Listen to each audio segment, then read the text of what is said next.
Advanced persistent threats are pesky little buggers. They infiltrate your information systems and then they wait, on average 6 months, before triggering their attack. Finding them is very hard, especially if the bad actors are patient enough. But a new combination of technologies is an answer to the APT, the nexus of streaming analytics and graph.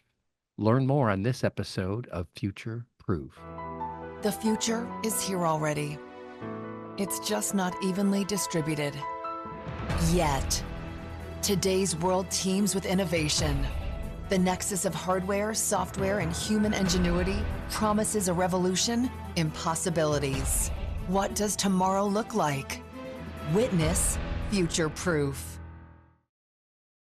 At that we've been working for quite some time, actually, to create kind of an unfair advantage for the cybersecurity community. It's often been said that defenders think in lists, but attackers think in graphs. And as long as that remains true, the attackers are going to win. So we're here to change that dynamic and bring graphs, especially throughout the real-time data processing world for the cybersecurity community. Graphs have been around for a while, but the key challenge is that they usually live very much at the end of a data pipeline.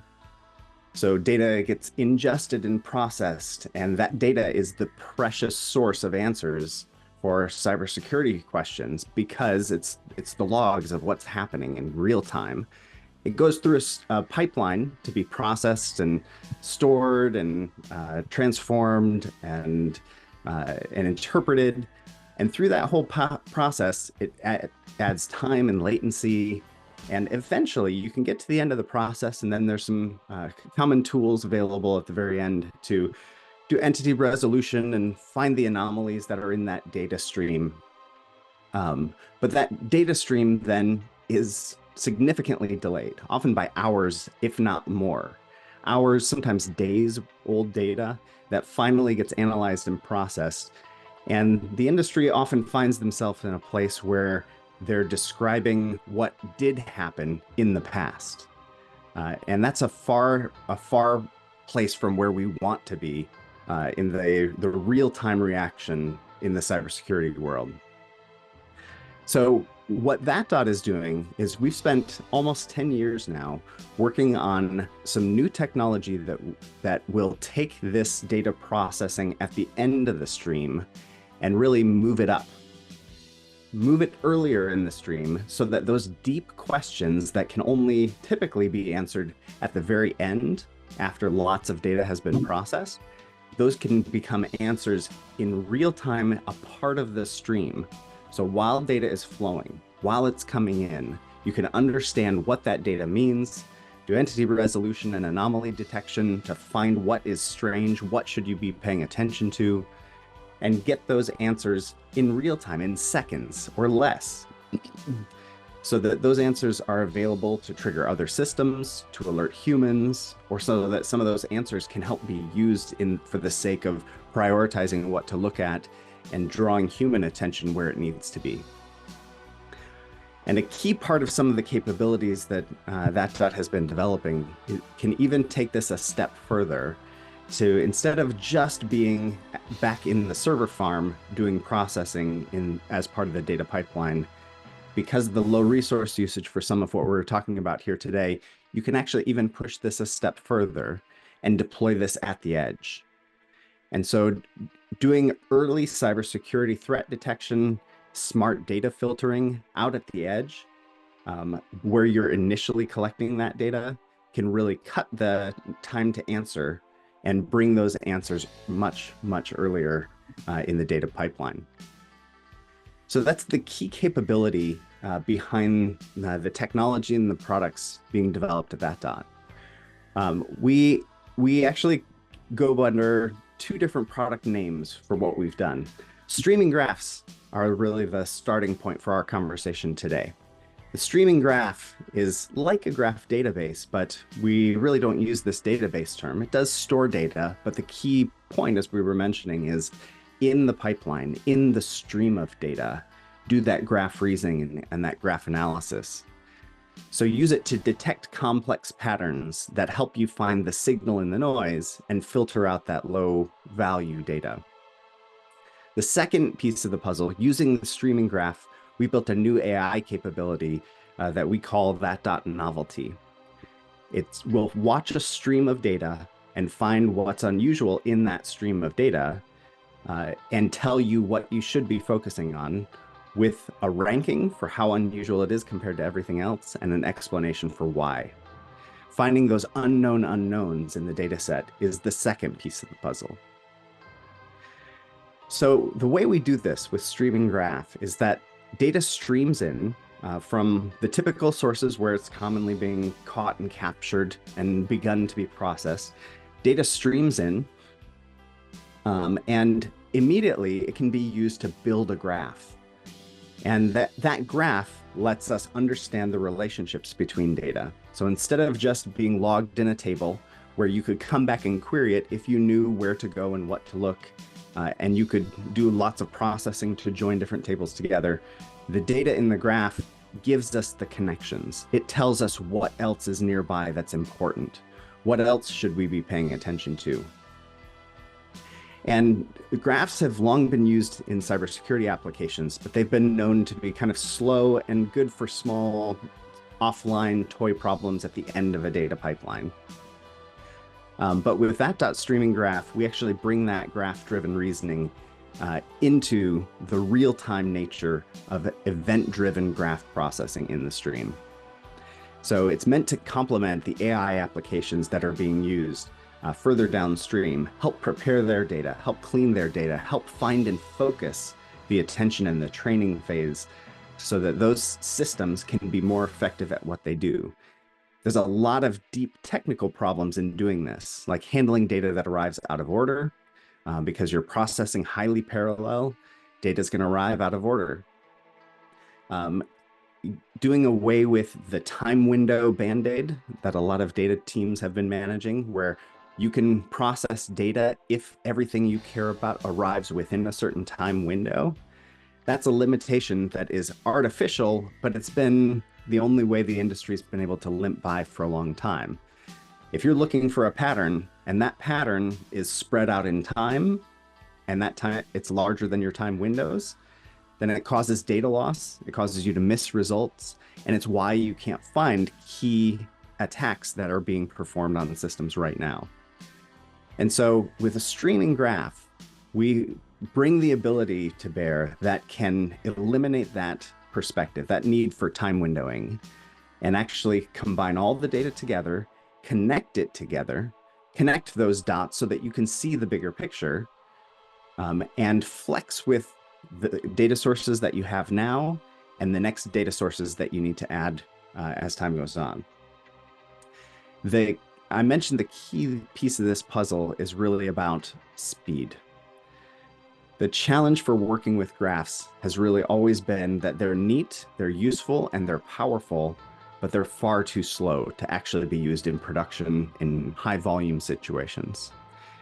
And so the team at that I mentioned has been working for quite some time, and we've been fortunate enough to be sponsored by DARPA in the early days of the research of this work in order to really scale graphs for real and to solve this problem in ways that brings new capabilities to the market. And so that scaling challenge has limited the use of graphs, and they've been somewhat relegated to the end of data pipelines. But what I'm showing here on this slide is actually just some technical details that you can find down at a link below about how real-world use case that had to scale beyond the hundreds or thousands of events per second that graphs are typically known for.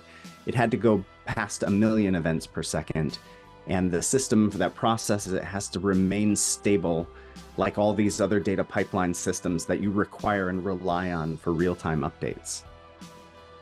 And so our team has cracked this nut and delivered streaming graph computation at scale that can go well beyond the limitations of any other system to provide real-time graph analysis for cybersecurity data in real time. The applications go in so many different directions, but XDR in the cybersecurity world is a key a key application for this. And so many other kinds of challenges in real-time data streams end up as a view on the cybersecurity world, or a different form of cybersecurity challenges being faced by enterprises today. Whether you're trying to figure out what went wrong with systems and the challenges to get to that root cause, whether you need to put a whole lot of pieces together about attempts to authenticate to a system and detect that there's actually a malicious actor operating on a part of your IT infrastructure, and the signal is in their authentication attempts. Monitoring cloud infrastructure to see what else is happening that shouldn't be happening in that environment, or even insider threat detection to be able to find suspicious activity being done by people who are supposed to have access. Credential theft is one of the hard problems, where an attacker's goal is to gain legitimate access. And their favorite way to do this is to steal the credentials of somebody who's authorized. And now that those credentials are allowed to go attack or access other parts of the system. And so detecting that has often been a challenge. And all these things now can be solved by putting the pieces together in a real-time data stream, in real time, with streaming graph. So the challenge here, as we've hinted at, graphs have been around for a while. And you might say, hey, but wait, graphs are slow. We can't really scale them. They can't go beyond what it can do. We already looked at a little bit of a reference to some of the deep scaling capabilities that Dot has been able to achieve with streaming graphs. But why? What has been the obstacle here? And the real challenge has been when you try to combine two different aspects of what we care about. What we want fast data analysis and answers to deep questions.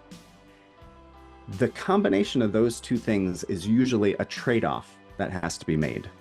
So to understand where the attacker is, or what's the malicious activity happening in your system, you have to process it fast. Otherwise, the best you can do is report on what the attacker stole, or here's what they did.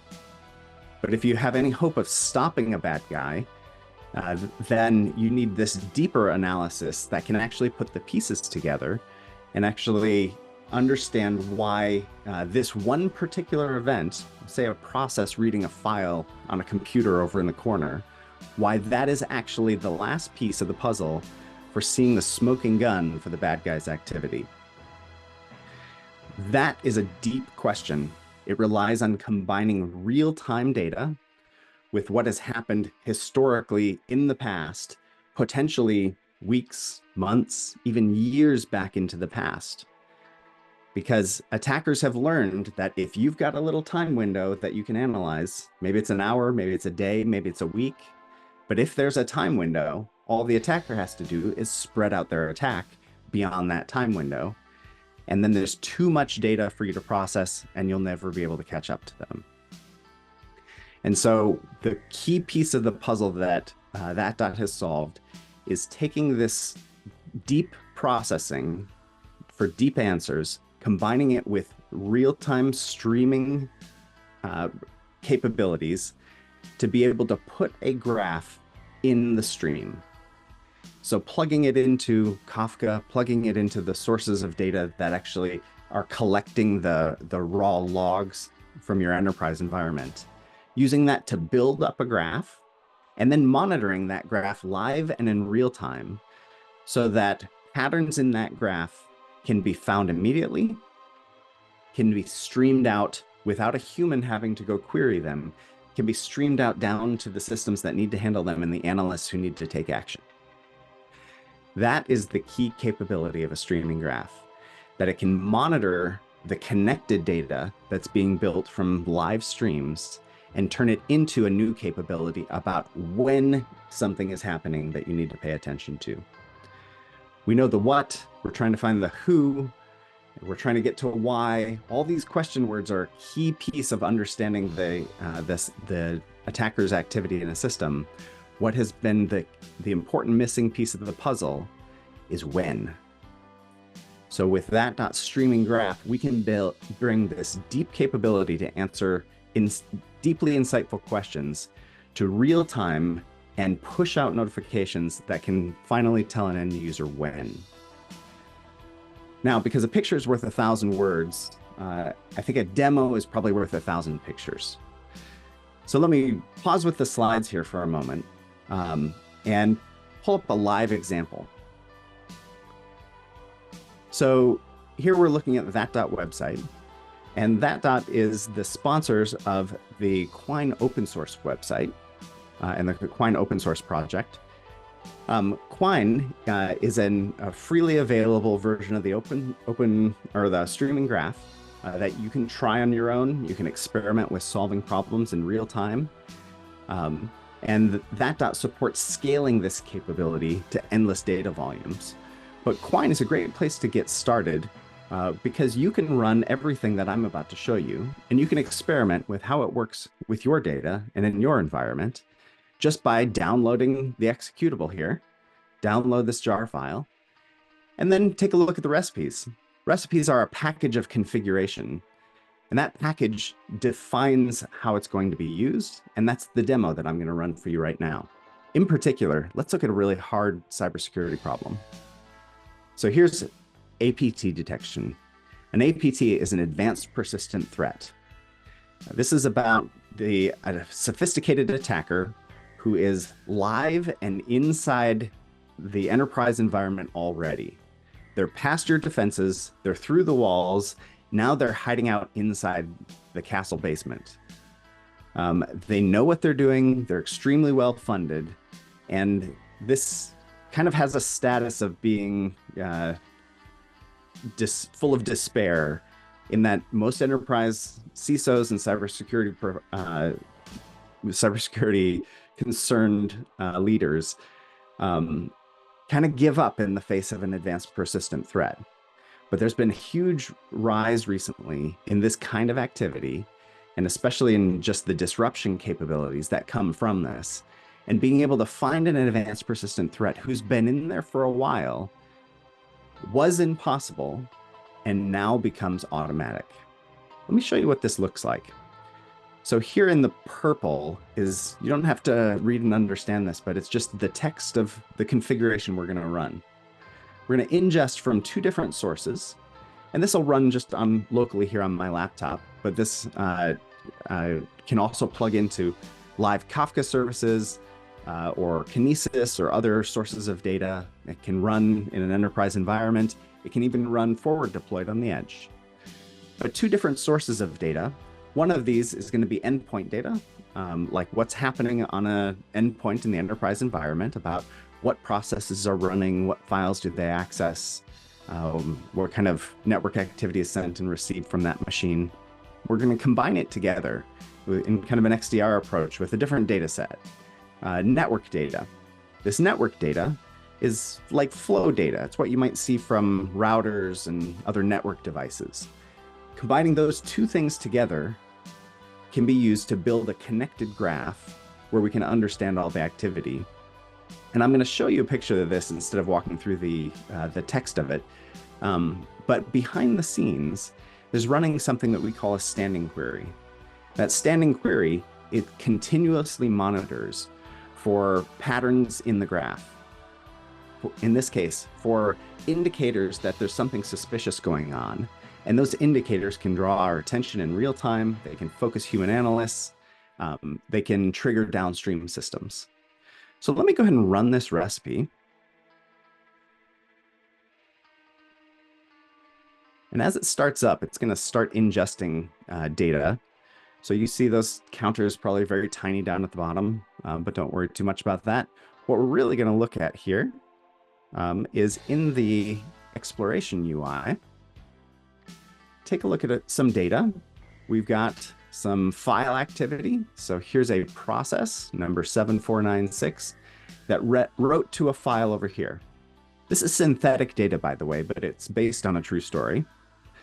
We've also got another process that had some network activity. And each of these things ends up being highly connected. There's other activity happening under the hood for reading that file, writing that file, all the other activity that was done by a process. And so each of these is ingested as simple data, but it gets connected into a graph in real time. And I don't know if you caught it, but while I was talking here, we got a notification down at the bottom of the screen. Our standing query has found something, and I can copy the URL that was printed out from what was found. Let's go take a look. And right here, we can see what it was pointing at. So this is activity that we had just generally speaking said, find something like this that's suspicious in the data and notify me in real time. In this case, our notification took the form of printing out to the console down at the bottom there. But it could also trigger Slack. It can post to downstream systems and do so much more. But the pattern we were looking for is actually this, what's in this box right here.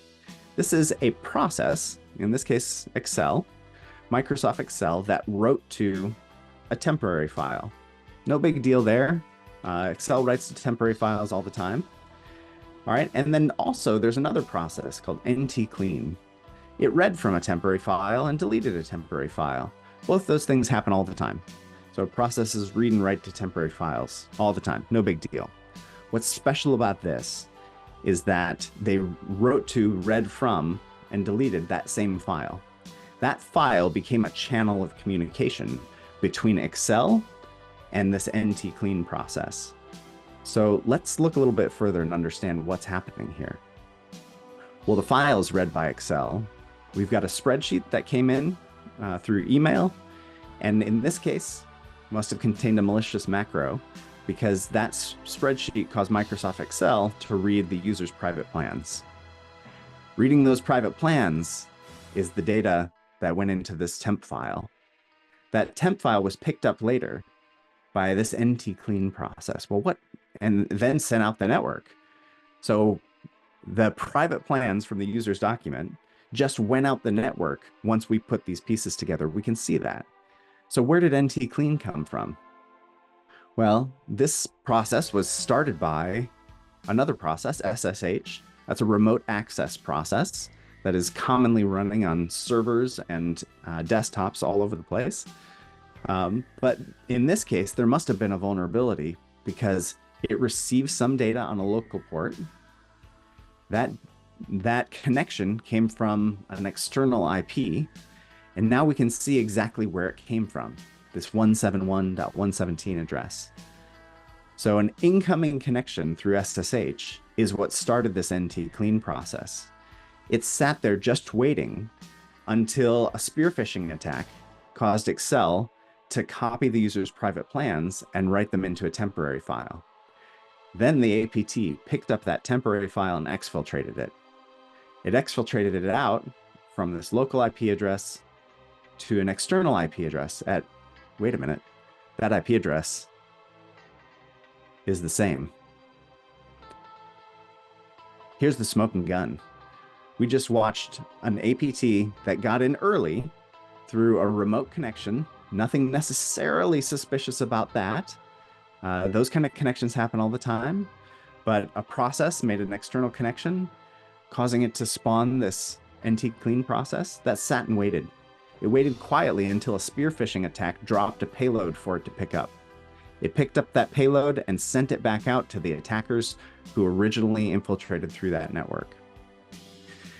This sort of pattern built up in a graph and understood in just a minute or two gets buried under a mountain of other data. If it was only this that we had to look for and only this that we had to understand, well, it'd be as easy as we just saw.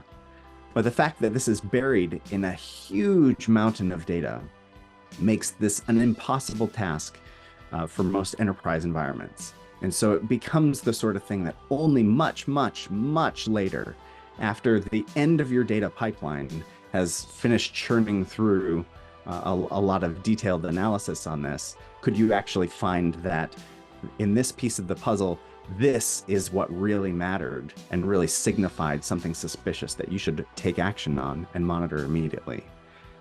So being able to find those pieces when they're buried in a mountain of data has been the big challenge, and it has been a big obstacle that is now overcome with that dot streaming graph. Putting a graph in the real-time data pipeline to be able to connect the dots, put the pieces together, monitor them live in complex ways to answer deep questions, and stream those answers out so that we can take action immediately.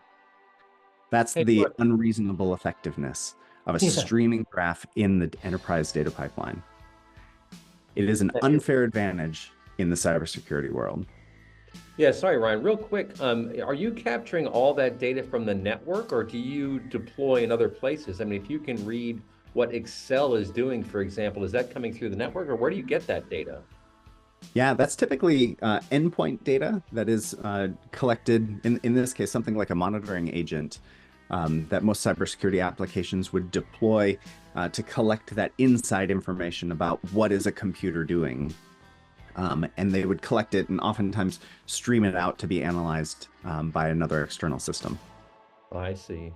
That is absolutely fascinating. Well, Mark Lind, chime in and ask any questions you want. I thought that was a fantastic demo.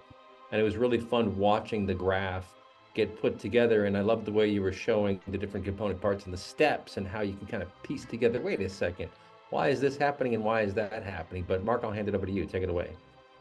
Yeah, no, I think a couple things stood out for me. I was thinking about some of the potential applications that we're hearing customers and manufacturers and others talk about, right? Like what if I could do that? And one of those examples, was one of the ones that Ryan just gave. That's a really good one because going in and it was almost like live forensics, if you will, because we were able to delve in there and make some determinations quickly, where that can often take days, if not longer, which in some cases, the insurance company won't even let you do anything if you're insured until after the forensics have been determined, and that is a big issue because your applications are impacted. So it definitely, I see a very high value around the demo that he gave. There are a couple other items leaped off the page for me though. I was thinking about the threat hunting possibility, which is really kind of an element of what we did right there, right? You're threat hunting, you're trying to determine those pieces.